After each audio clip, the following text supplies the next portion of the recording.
Good morning, everyone, and welcome to the next session on inclusive green tourism. I don't know if you have been here last night when the Secretary of State, Rita Marques, mentioned the impressive figure of 25 million visitors to Portugal and the ambition of Portugal to become one of the most successful green destinations by 2027. At the same time, keeping that balance between environmental, economic, and social sustainability. So I'm very proud to introduce you to Luís Araújo, President of Portugal Tourism, to give his keynote presentation on inclusive green tourism. Thank you, Luís. So good morning, everyone, and thank you, Sabina, for the nice introduction. Sorry, I will give your back. Well, I'll just stick here. It's easier. It's wonderful to be here talking about sustainability and talking about tourism. And this is a conversation, and we will have a conversation later on what we are doing in Portugal, but most important, the challenges the world and this industry of peace faces in the entire world. So I'm going to start with some data, and Sabina, it's not 25 million, it's 27 million, so you're almost correct, 3 times the population of Portugal. That's what we've welcomed in 2019. It was our best year ever. We grew our revenues by 60%, and we diversified markets from everywhere in the world.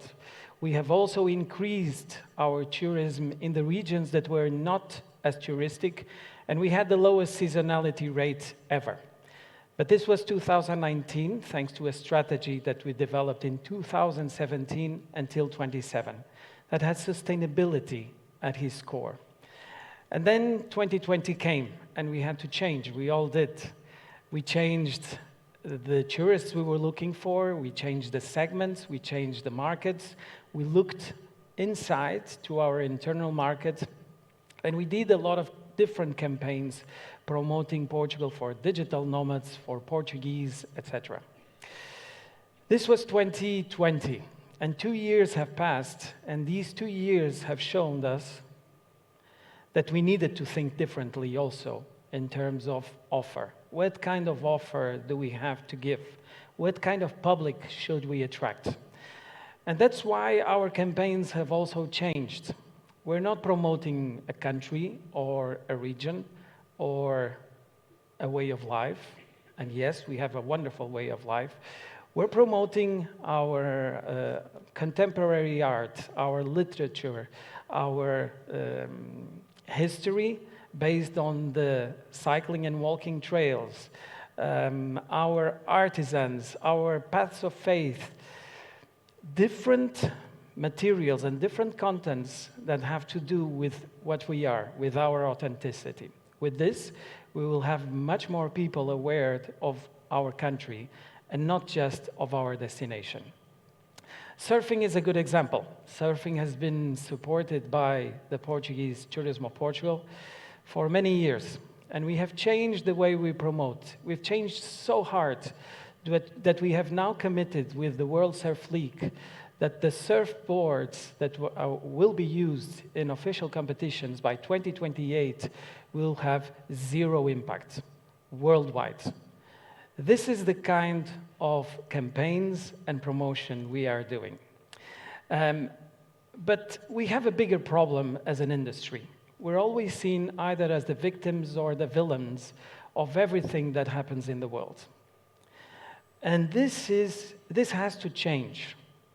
Of course, we are doing our part. That's why we have reinforced the sustainability principles inside our organization. You can see here several examples.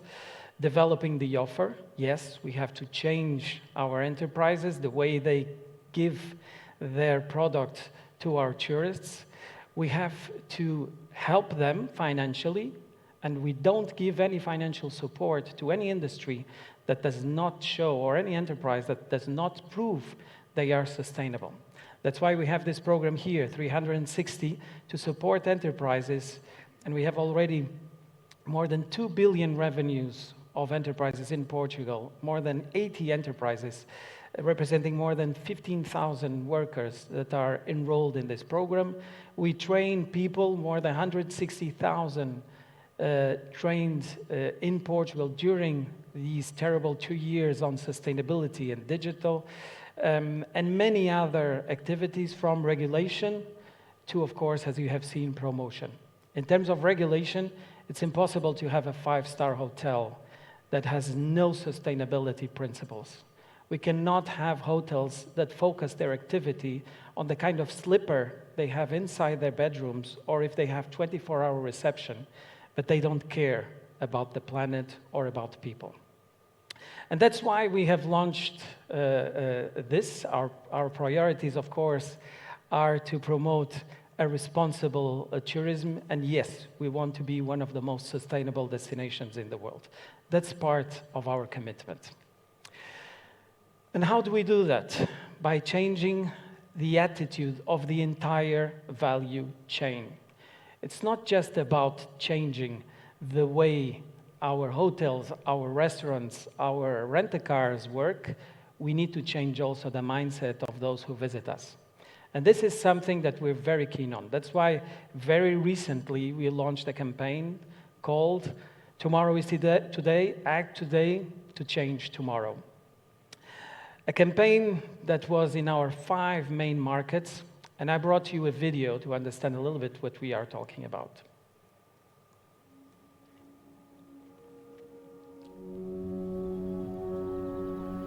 Hello world, it's me, Tomorrow. I know you're much older than me, but I guess we've been getting along pretty well since the dawn of days. Always together through high and low tides. The breathtaking ways in which you show your love for me. Cheers to that. World, when you dress up in nature, spinning and merging shades, patterns and textures, it's out of this world. You go from the darkest black to the whitest white, from blue to green and all the colors in between, from fire to ice, from the highest mountains to the deepest cave. A taste of unattainable mastery in the tiniest details. You're a natural, and maybe it's time for us to reset and relearn to appreciate this journey, a new guidance. Go back to those times when our eyes and our presence were naive and happy enough to know how to simply live, visit, and treat you right. Be better guests in this amazing home. Because we must not forget that as we grow, we must keep seeking a better destination for our planet. I miss you, and I shall see you again.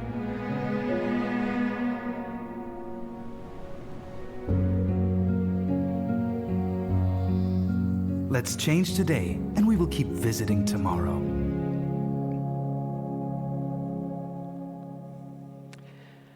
This campaign was, as you've seen, and some of you that know Portugal, most of the images are not about our country, because this is not just a problem of our destination. It's an entire world destination. We need to change. And this is clearly, if we want a better planet, we need a better tourism. And this said, we always, when we talk about an inclusive and green tourism, sometimes we forget about these. People are the driver. We cannot have development, we cannot have sustainability if people are not engaged. And we have a huge problem, the industry across the world, and of course in Portugal, that we have to tackle. And this is the main problem or the main challenge for sustainability's future. With 3 clear ideas. The first one, we have to grow our community. We lost more than 2 million people from the industry in Europe to other activities. Just in Portugal, 50,000 people. They moved to other industries. So we need to grow this community again. We need to bring people back. And attract them has to do with perception. We need to show that this is a career with future and huge opportunities. This is a matter of competitiveness. And yes, we need better salaries and more benefits to our workers. And thirdly, this is an issue that has to do with migration. We need people from outside our countries.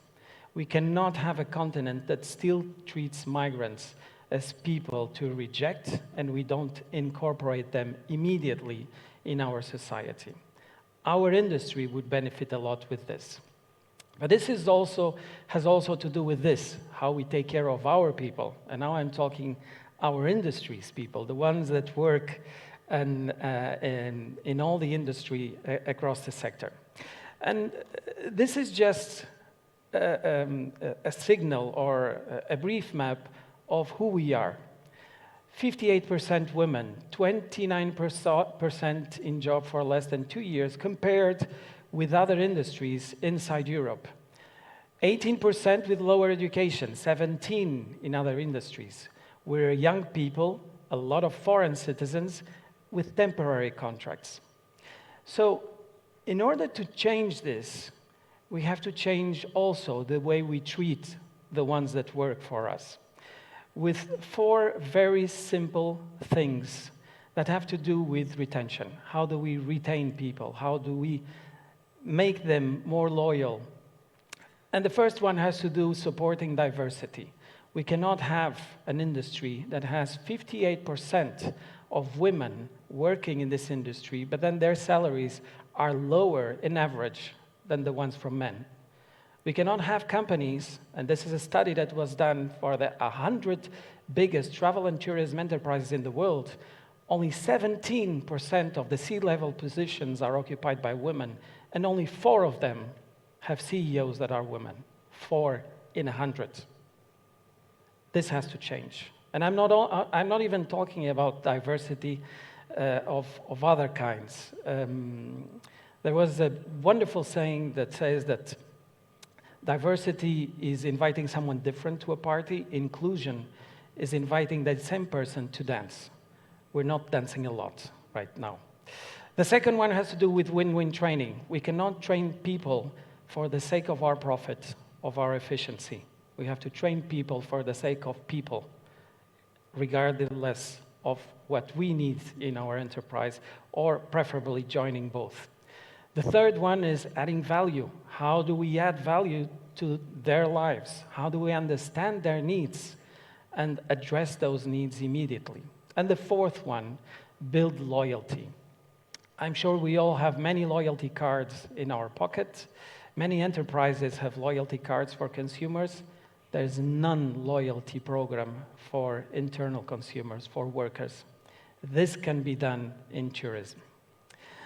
So the third message and the final one, and I will finish here, has to do with this. How do we promote our purpose and values? We have a very strong purpose in Portugal, as Visit Portugal, which is welcome everyone and respect the differences. I was lucky enough to be brought up in an island in Madeira, where these principles are met every day. We've had tourists for more than 200 years. So living with different people, welcoming them, respecting the differences, and including them in our lives is part of our daily life. And this is the way we work here in Portugal, and all the industry works across the globe. And funny enough, these are the values of our European Union, where we are included. When we think about human dignity, about human rights, equality, diversity, these are the principles of tourism. These are the principles of our activity. So maybe the answer is here. By working together, and I'm really happy to work in a group, in an organization that takes this very seriously, getting this responsibility immediately and getting into action surely will bring better results. But this is also a personal decision. And I call to everyone, as I did, and many of our workers inside the organization did already, recognizing that this is important in our daily life and we have to accept this as well as in our work. I'll leave you with a final video which has to do a lot with It's this. time to go. Time to quench your thirst, to live. Time to shake and make. Time to head back on the road, our way. A freedom feast, fold the mist. It's time to go. It's time to speed up the pulse, intensify the beat. To get together, meet and greet. It's time to go. Time to lift off and cruise. It's showtime. Turn on the lights and hit the stage. To exhale. It's time to go. It's time for legends, a bright era. Time for the skilled to be raw, to make way for the stubborn adventurers, the ones who outline frontiers and narrow the gaps. It's time to go. Time to leave a mark, an exclamation one. Time to roam and ramble on, eyes on fire. Time to stand out and be courage. It's time to inspire.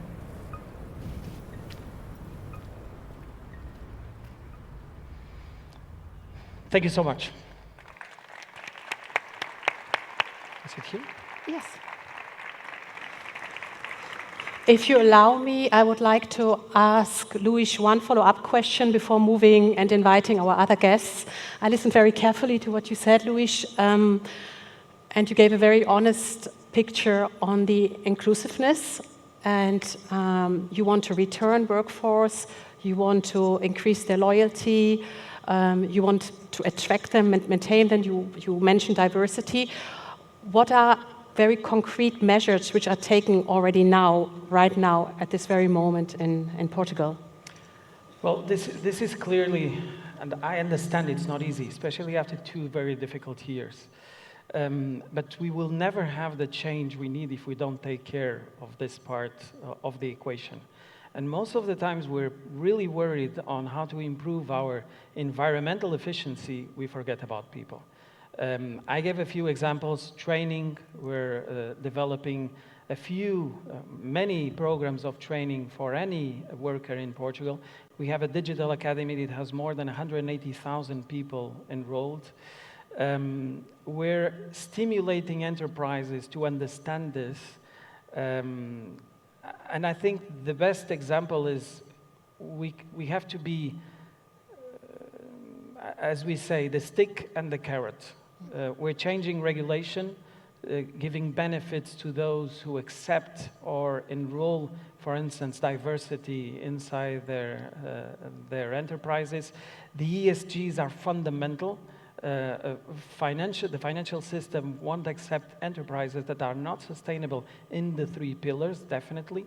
So I think many activities, but once again, it's a matter of attitude and responsibility.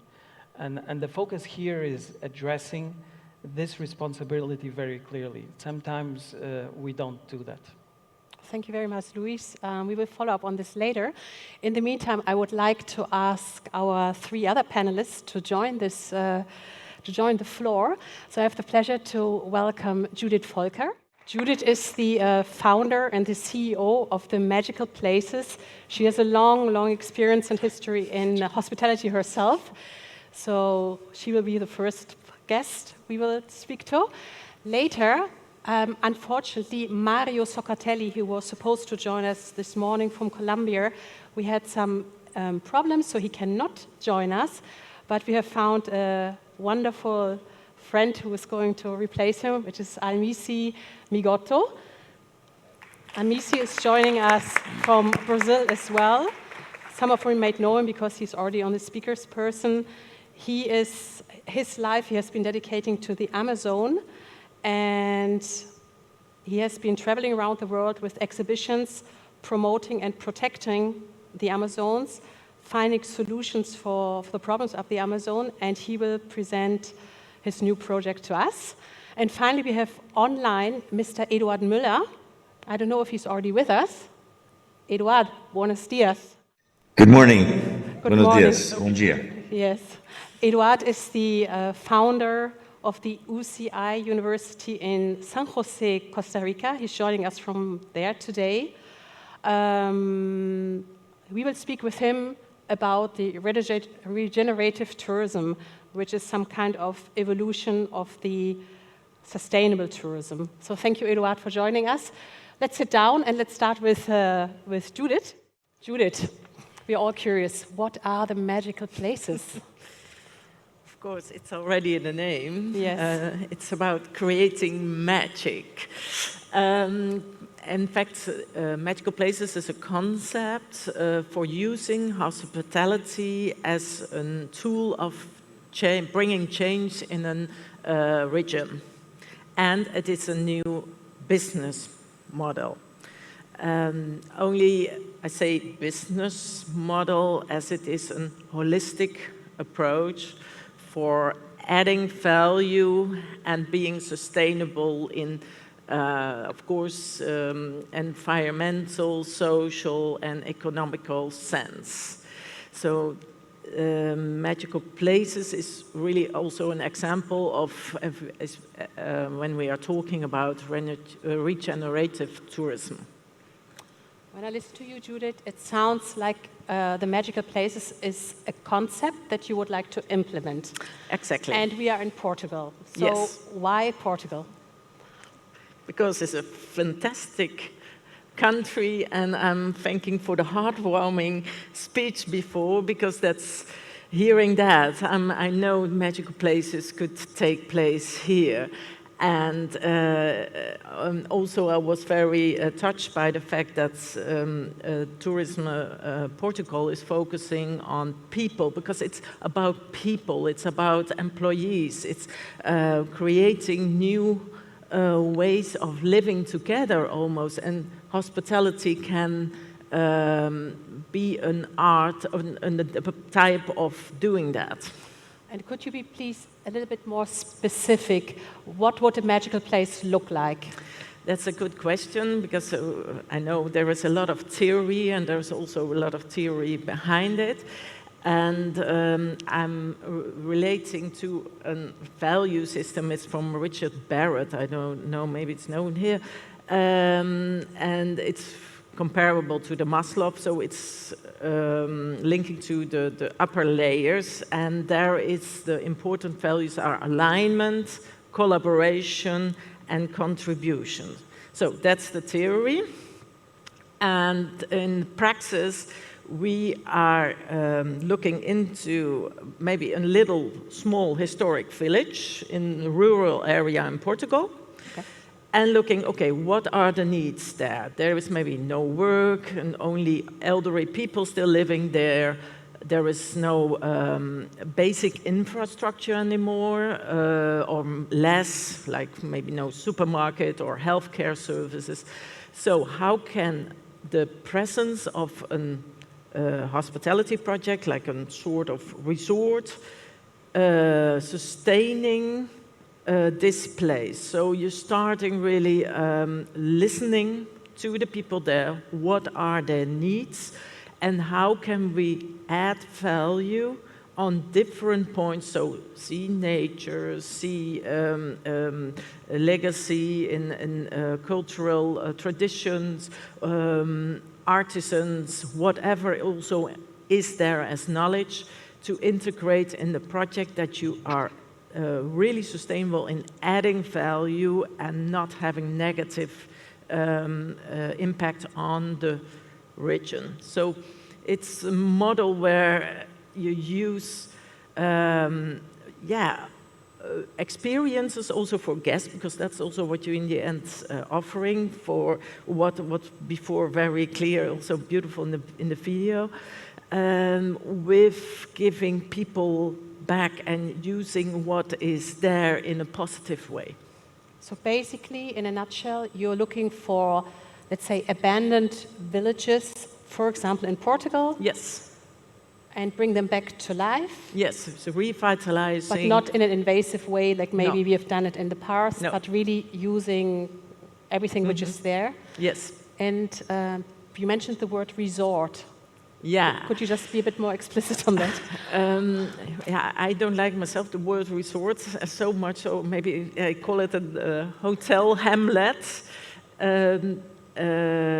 As it is, well, having rooms where, of course, tourists can come and having experience, but it's also a place where staff get trained, where they can live, that they can build up an existence in a rural area again. And where social programs are initiated, where of course is restaurants, preferably local farming, and so that you have food from farm to table, and also looking for innovative solutions for. Because I'm focused on luxury business, hotel business, and that was mentioned before. It's very, we cannot say as luxury hotel industry, we don't care about the environment. So, but we have a lot of choices in how we build the hotel. So what materials are we choosing, and what local products are there for us to use, and how can we also revive artisans, art craft, or how do you say, the handcraft, to be visible again in the architecture, in art pieces, whatever. So that is this coherence of what is there, putting into the hotel, in the place where people can see new things and experience new things. And the second thing is about luxury hotel industry, that we have reached a level in the industry where the difference in the refurbishment of the hotels between 4 stars, 5 stars is not so big anymore. We have all beautiful rooms and restaurants and spas, but the main difference for having that extra luxury is people. So invest in staff, that they have the joy coming back in the industry and serving and making the experience of the guests the most beautiful they can have. And I think that is something that we should aim for, that people are really again feeling how nice that is to be there for other people, and that they have it in their hands to serve someone and design their holidays, in fact. Listening to you, I'm thinking of what Luís mentioned before, because he spoke not only about the workforce, but you spoke about the mindset of the people, actually the people who would go to a magical place, or who would visit Portugal or Brazil. Luís, what can we as visitors do? What is the thing that we need to change? Because earlier I spoke about this change in mindset and attitude. What would you expect from all of us to do differently? What would be that little thing? Well, a very simple thing, ask questions. We don't ask enough questions. When we enter a hotel, asking people if they are happy, if they are trained, if the enterprise takes care of their needs, treating people equally. I'm sure many of us tip the bartender, we don't tip the lady who makes our bedroom. Mm-hmm. I never understood why. And this is something that we do, and or ask questions like, how many women work here? Who is the chef in the kitchen? Is he a man or a woman? We don't ask questions. And the problem is we're always expecting people to tell us things, and we don't ask. And I always say that everyone says, no, the industry will change because demand will request that change. It's not like that. If we wait for demand, we will never have that change. So we have to be very efficient ourselves that work in the industry, enterprises, public organizations, workers, in changing this, so that when demand asks the questions, we're able to answer them correctly and in the good way. But sometimes we don't ask the questions that we should be asking. I think it's very helpful what you just told us. Judith, if you allow me, I would like to move on to Alvise, who's here with us today to tell us about a fascinating project that you are carrying out in the south of Brazil, but possibly also in other places. So please tell us about it. Good morning, everyone. I'm Alvise Migotto, and it's such a pleasure to be here. And I'd just like to take a moment to thank Thelma Gomez, Carla Santos, and Nani Gouveia for the invitation for me to speak about our project. Actually, I'm scheduled to speak tomorrow. I will speak in detail about Amazon Fun Parks, and I'll just give a bit of an overview today. This morning, there are three things that struck me in the presentations. The first was dreams, the second, collaboration, content, and change. And I'm going to start by telling a bit about my background. I'm a cultural entrepreneur, and about 20 years ago, we were approached by an NGO in the Amazon. At the time, we were known for doing large cultural festivals all across Brazil, focused on countries. And this NGO, the CEO is a doctor working in the Amazon, who in the late 1980s, he reduced cholera in the Amazon by 90%. People were dying of cholera in the late 80s in the Amazon. And from that, since then, I fell in love with everything about the region. And what we did was develop a multidisciplinary, large-scale exhibition on the Amazon, on the problems of the Amazon, but also on the solutions, the existing solutions that needed support. And in the past 20 years, we've taken this exhibition to 10 different countries on 4 continents all across the world. After Brazil, to Paris, Tokyo, Beijing, Singapore, New York.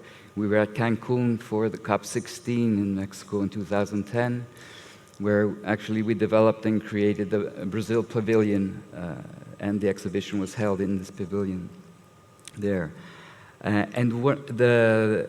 These exhibitions have been seen by over 2 million people across the world. And one of the things that we learned from this experience is that people have these amazing or fantastic imaginations about the Amazon all across the world. But the reality of the Amazon is more fantastic than our amazing imaginations about the region. I'll give you an example.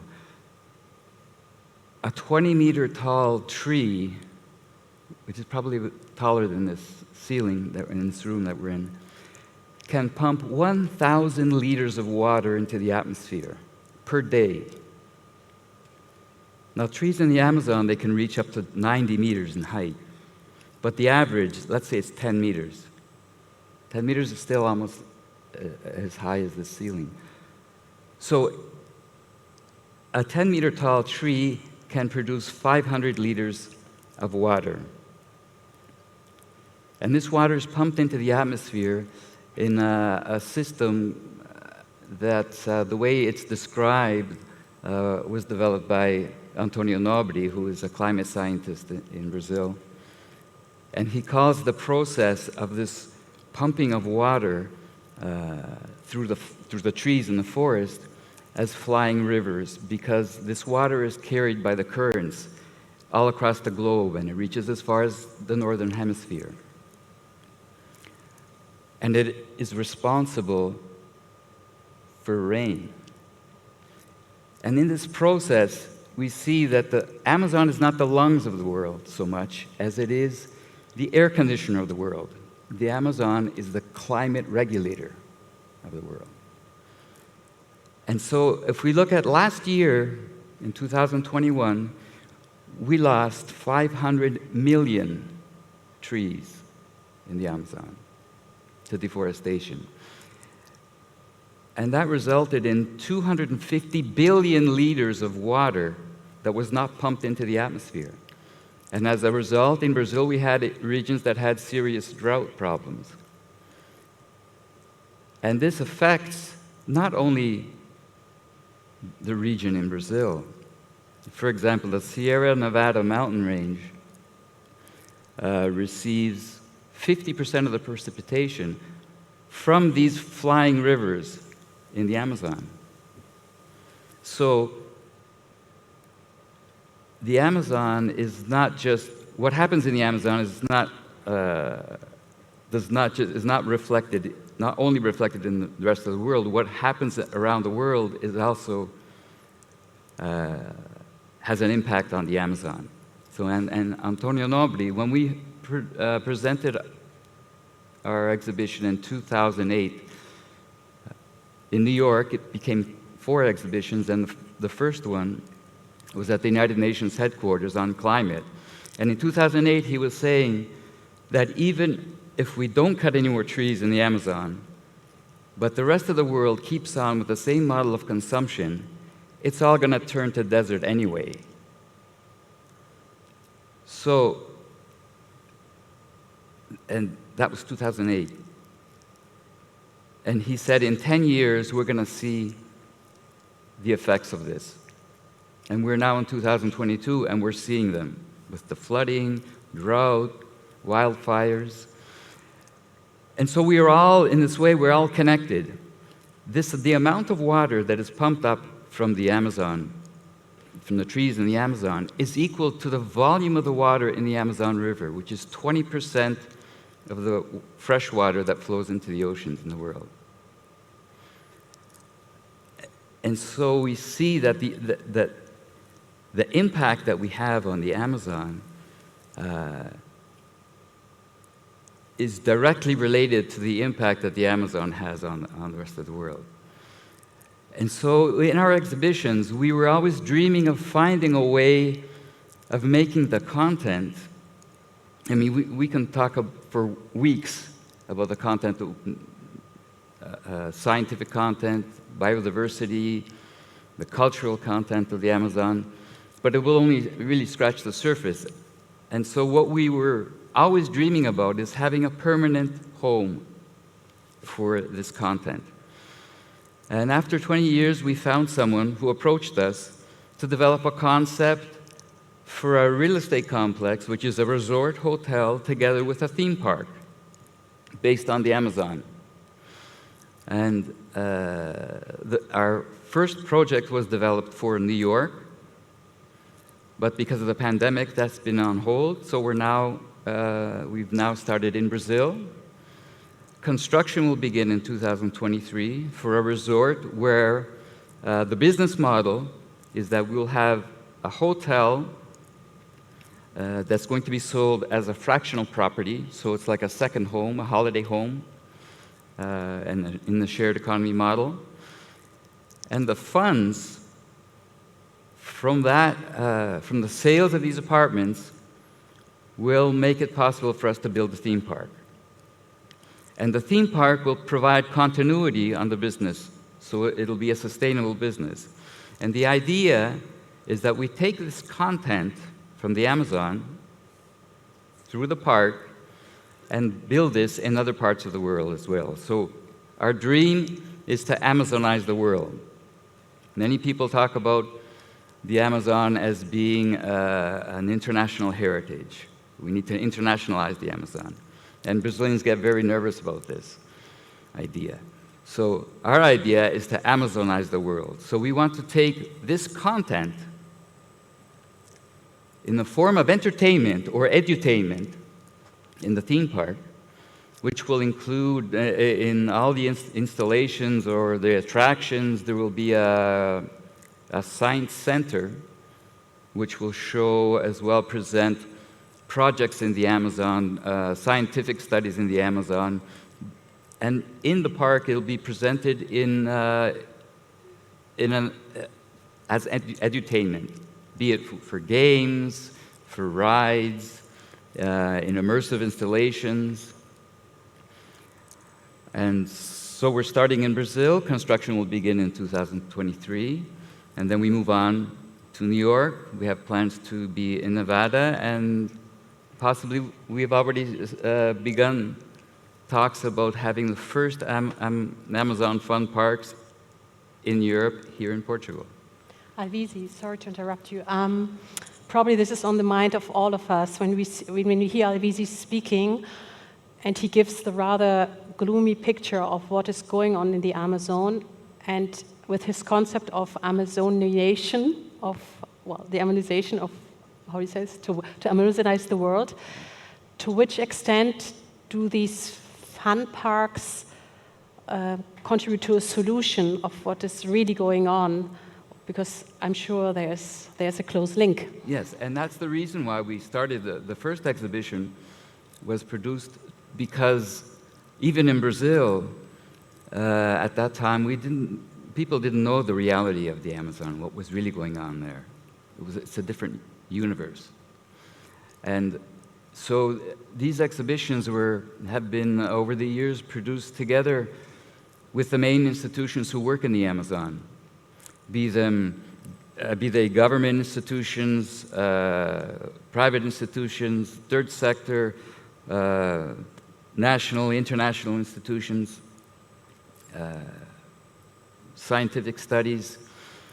And so along through the years, we've established these relationships with these institutions, who will, through our institute, provide not only the content, but also a means of collaboration with and returns for the local communities in the Amazon. Because these are the people who are there. First of all, when we talk about the Amazon, we talk about the trees, we talk about the wildlife, we talk about the biodiversity, but we oftentimes don't talk about the people. There are 30 million people who live in the Amazon. That's 3 times the population of Portugal. Most of them live in urban centers, but 3 million people live inside the forest. And so those are the people who know what the problems are in terms of keeping the forest alive, of keeping it intact. Because those are the people who rely on it for their living. I think, Alvise, if you allow me, I would like to include Eduard in the conversation. Eduard, what time is it in Costa Rica? Is it in the middle of the night, right? It's now 5 in the morning. When I got connected, it was 4. And I hope my computer microphone will filter out the noises, because I'm in the jungle and it's waking up. You're in the jungle? I have a lot of background singing of birds and monkeys right close to me. No, we hear you very clearly, and we wish we could hear the animals. Eduard, you're advocating for the regenerative tourism. Could you just, in a few minutes, tell us the shift in Costa Rica, in Latin America, from sustainable tourism towards regenerative tourism? Sure. Actually, we never got to sustainability. And we need to go beyond the shampoo in the dispenser.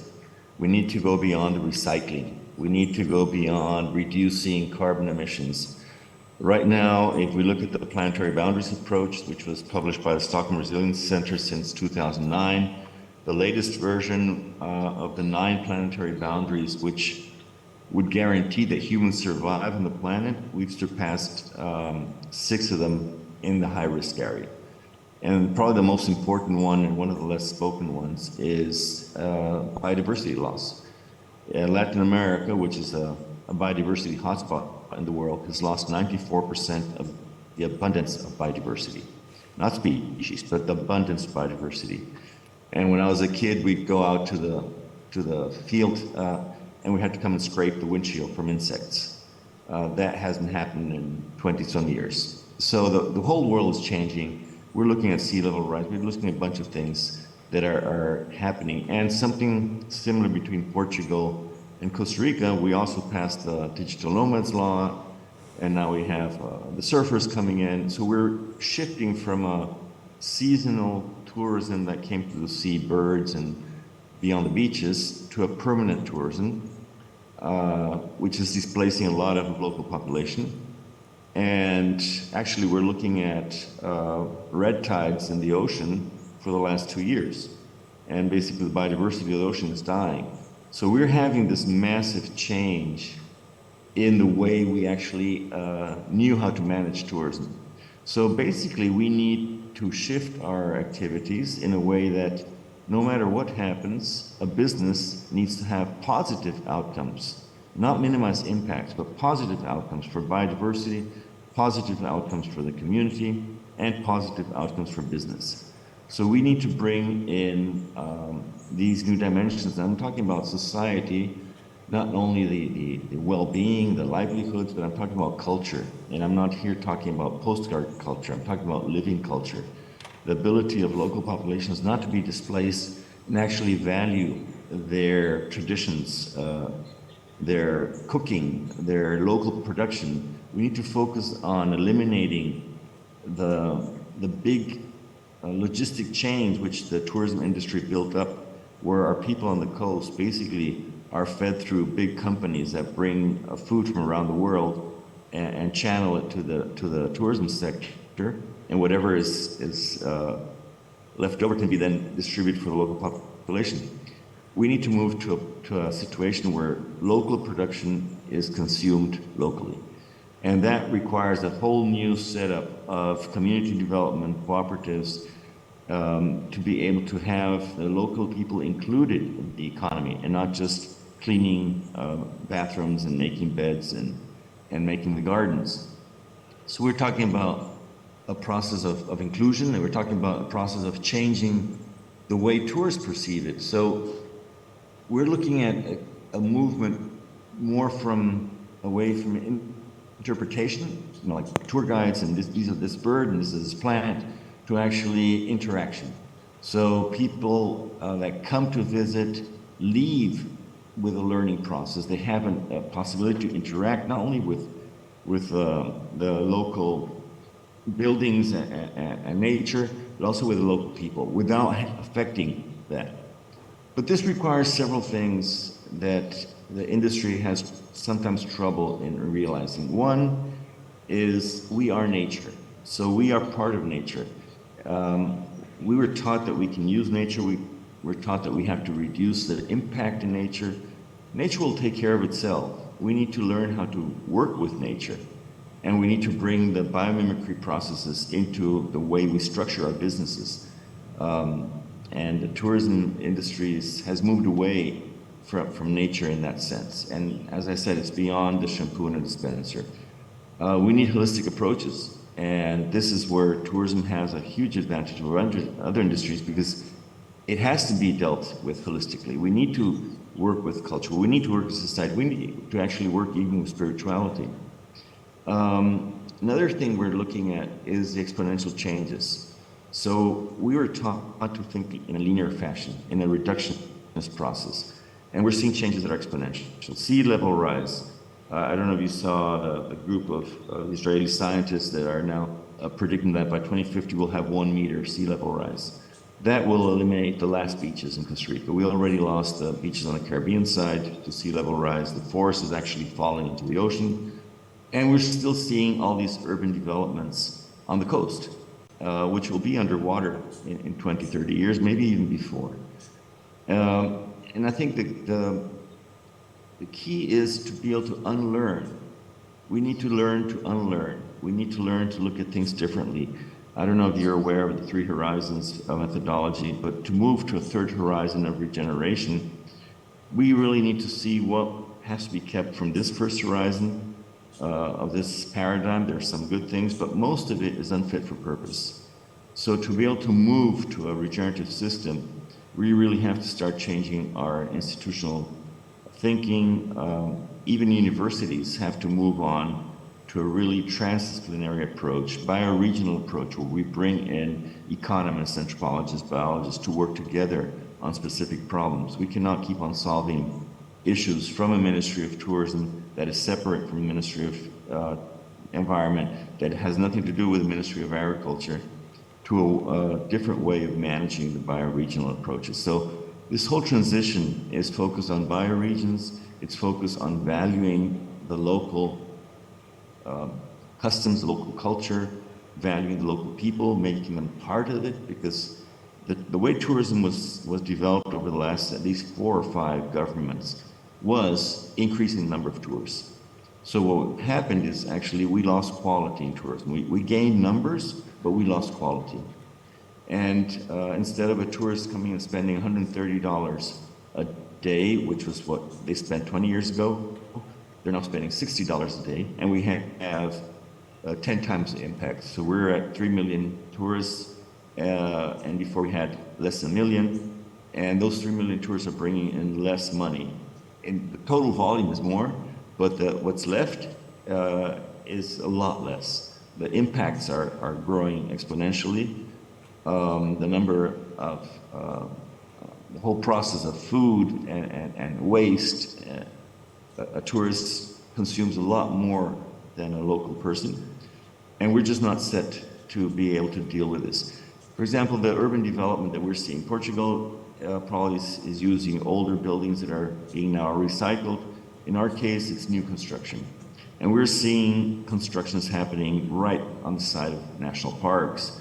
So people move here to see the biodiversity, to see the beauty, but then they go into a development that actually destroys everything. So we developed a program that recognizes those developments that increase biodiversity, that have biological corridors in them, that have measures to increase how wildlife can actually survive, eliminating all the exotic plants. And this is a reward program, so we're trying to move it in a positive way so that these developments actually don't destroy the exact reason why the people are moving here, to be in nature. Eduard, so can I just interrupt you for 1 second? I'm just thinking the whole time you give us such an amazing overview of what is regeneration, and I'm asking myself the question, how do you actually raise awareness about all the things you are saying for the visitors to your country and to any country actually? Because I think if everybody would listen to you for 10 minutes, we would totally change our attitude towards visiting, because you were just mentioning, for example, the visitors go in Costa Rica close to the shore, and because they want to watch and see and live biodiversity, but at the same time they're actually causing damage and maybe they're not really aware. So from an awareness point of view, what are the efforts there?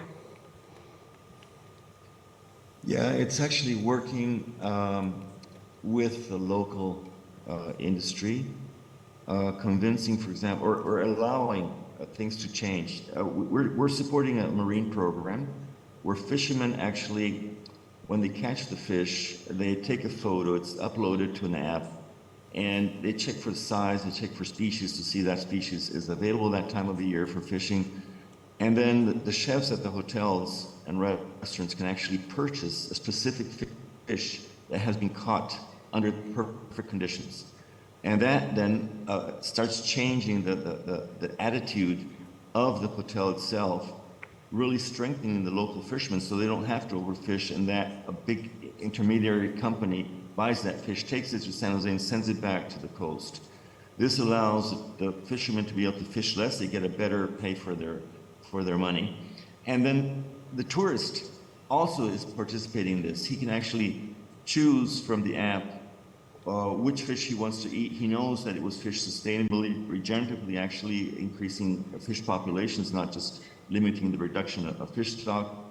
But it is an educational process, and probably a lot of work will have to be done with the guides. So they're not taking all-terrain vehicles to the beaches, which is what's happening right now, and actually make the tourists aware that they shouldn't be contaminating with gasoline. They should never be on a beach. It's prohibited because there are sea turtle eggs that get smashed by these all-terrain vehicles. But the tourists that are coming, because of the increase of number, we forgot that the location decides what type of tourism it should have. It should not respond to what is coming in. So we're getting a very low cultural tourism that's coming in that thinks that tourism is zip lines and ATVs and speeding through mud in national areas. Eduard, thank you very much. I would just like to give the floor for a second to our three guests here in Lisboa. And I would like to ask, to build up on what Eduard said, Judith, Alice, and Luís, to which extent is the regeneration built in in the concept of magical places, in the fun park, Amazon Fun Park, and obviously in the strategy of Portugal, it's quite obvious, but I would also like to give the floor to Luís first, to which extent what Eduard just mentioned is already reflected in the strategy of Portugal. Well, it is reflected, as I said, giving the tools and the means so that enterprises change, people change from the supply side and the demand side. I think something very interesting was said here, was that we've turned our back to nature. And this is a mindset, because whenever we think of a five-star hotel or a luxury place, we think of beautifully mown yards in front of the hotel, big palm trees. And we see that in North America, Europe, Asia, everywhere. This is not right, because yards with grass, you don't have bees on grass, that's for sure. And unless we change that perception, we don't have the results we want to have, and we don't change the industry. And that has to do, of course, I always ask that question, why do people still change the towels in our bedrooms, even if you don't ask for? If you're staying in a five-star hotel, surely they will change it, because they think that's what you want.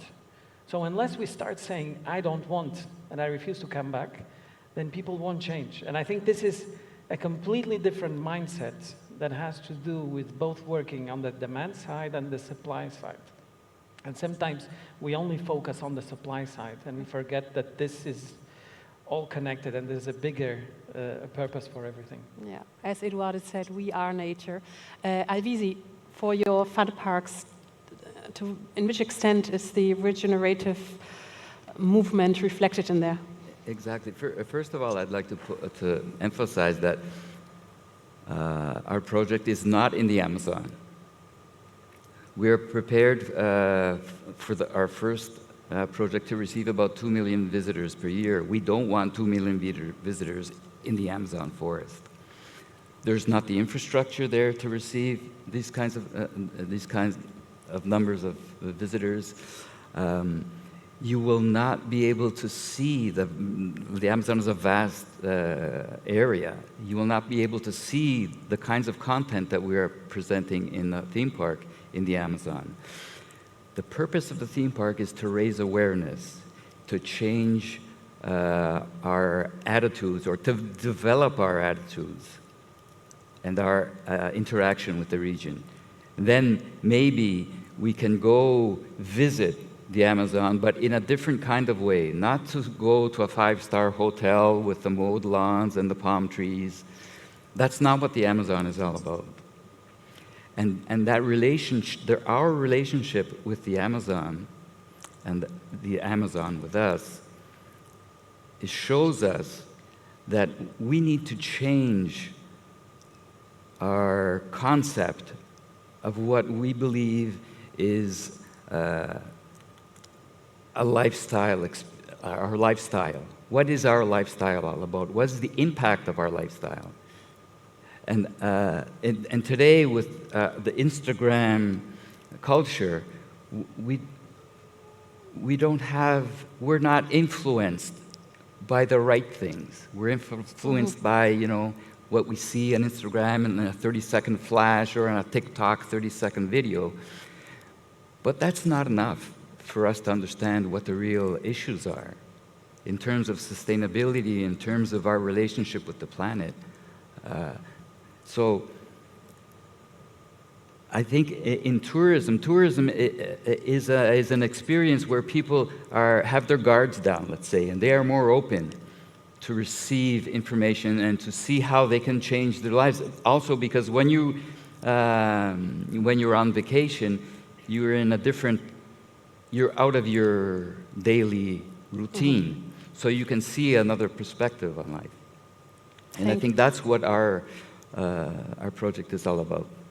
And I think totally aligned with what we're talking about here today.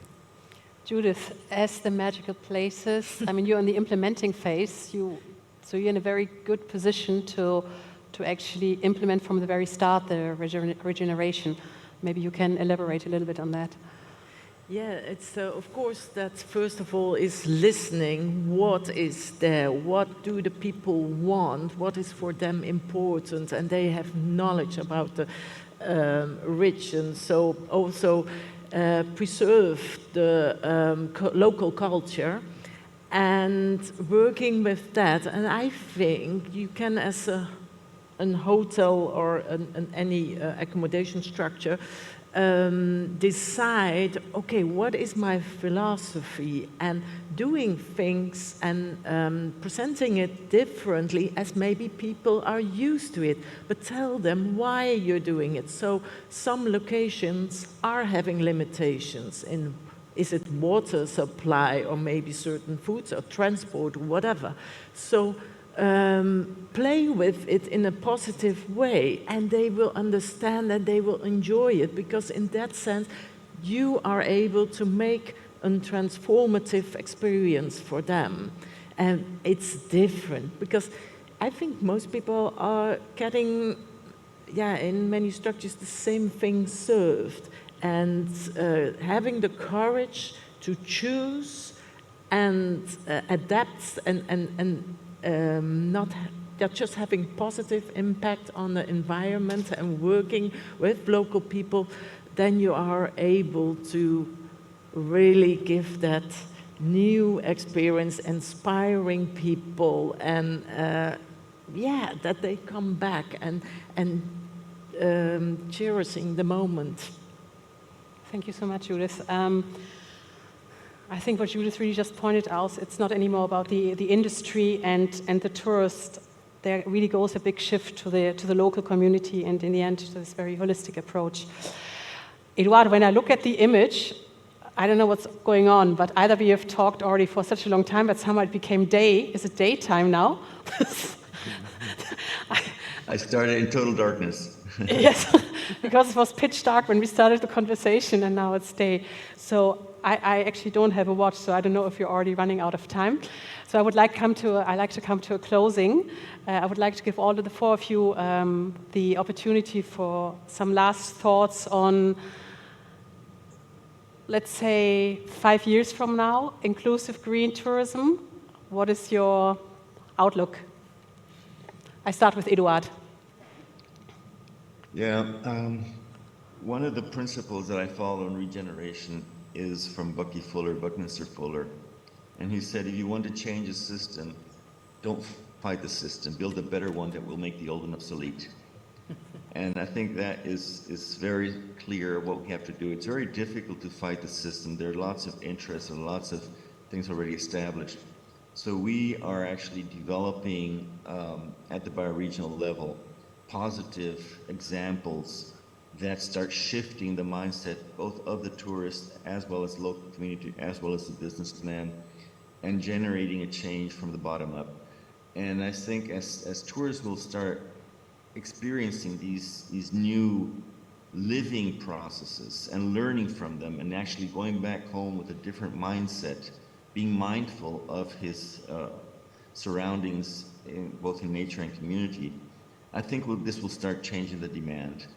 But it will take time, and we really need to scale this at an international level. So we need to co-create solutions. I'd love to work together with Portugal. We need to bring other countries. We need to start really co-creating together and building wisdom. We forgot to build wisdom over the last years. We're just collecting more and more data and not really using it for making decisions. That gives a very nice transition to Judith. I give her the floor because on her Magical Places advertisement, which I saw, it says something created with wisdom. Yeah, where wisdom celebrates. Oh, where wisdom celebrates. So Judith, what is your outlook? My outlook is, and that's what I'm hearing also on the conference in other workshops and presentations, and I'm very happy to hear it, that we know what is to do, and we have to act now. And that is where I'm happy also to find collaborative persons for realizing small projects like Magical Places is, and that it can be also a showcase maybe for Portugal, and showing the world that we can do tourism in a different way. Beautiful. Alvise? Well, I think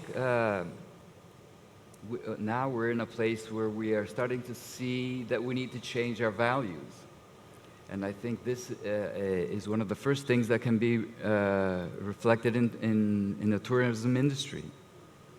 You know, what are our goals in life? What do we value in life? And value in the market, value creates demand. So we have an idea of what's the value that is being created with the need, the urgent need for sustainability, for net zero, and everything that's related to our sustainability as human beings on the planet. But sustainability is about change, and that's the hardest thing for human beings to deal with, is change. And I think that we need to see this reflected, obviously, in tourism. Maybe even essential. It's essential to really connect to what could be the solutions. Thank you so much, Alvise. And the last words are for Luís. Oh my God, the last words. Yes, you had the first, you got the last. It's very, well, it's very clear that we all want the same. Yes. The thing here is we don't have much time left. And we have to work, but most important, work collectively. And I think the cooperation is crucial. A former president of Uruguay made a beautiful speech that I recommend everyone to listen, that says, Mujica, that says that development cannot go against human happiness. And we're all talking about this. When we talk about sustainability, protecting the planet, being together, it's about human happiness. And the only industry that brings this is tourism. So maybe when we talk about sustainability, we should be all talking about tourism, nothing else. Well, I think that merits an applause. So thank you very much. I hope you enjoyed it as much as I did.